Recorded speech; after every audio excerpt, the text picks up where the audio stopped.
এটা কিন্তু কোনো টানাপোড়েনও না, কোনো স্বপ্নও না, কিচ্ছু না। নেশা। এবং জীবনে যে অভিনেতা হব এইরকম কোনো স্বপ্ন না, কিন্তু ওই যে নেশা করতে ভালো লেগে গেল, তারপরে নিজেরা করতাম, তো বারবার তার মঞ্চ বানিয়ে করা যায় না। তখন ওই ক্যারিকেচার করতাম রুমের মধ্যে, বন্ধু বান্ধব নিয়ে এসে কমিক করতাম। এই করতে করতে তারপর ক্লাস 10-এ এসে মঞ্চে উঠলাম, ওই ওয়াজুল ইনস্টিটিউটের মঞ্চে উঠলাম। তারপরে পাড়াতে নাটক হলো, আমার ডাকলো, আমি করলাম। কলেজে নাটক করলাম, চিটাগাং কলেজে। ঢাকায় আসলাম, বুয়েটে বুয়েটে নাটক করলাম, প্রতি বছর নাটক করতাম বুয়েটে। এ তো পুরোপুরি একেবারে মজ্জা রক্তের মধ্যে ঢুকে গেল এটা।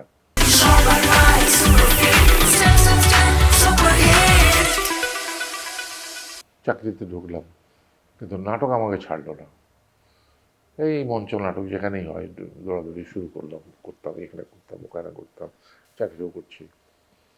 তখন তো আমি অ্যাস্ট্রো ইঞ্জিনিয়ার, আরামসে ঘুরে বেড়াতাম, গাড়ি ছিল সঙ্গে একটা।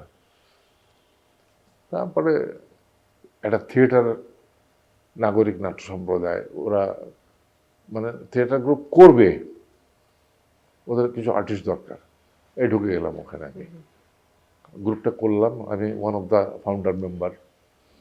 এই থিয়েটারের মধ্যে ঢুকলাম, রেডিওতে ঢুকলাম এক সময়, টেলিভিশনে ঢুকলাম এক সময়, এইভাবেই। কিন্তু কিন্তু এগুলোকে যে একেবারে প্রফেশনাল হিসাবে নিব, প্রফেশন হিসাবে, এটা আমি চিন্তা করিনি। সময়ের সাথে এটা জাস্ট প্যাশন হিসাবে কাজ করি, ভালো লাগে, করি, চাকরি করছি, সব কিছুই করছি।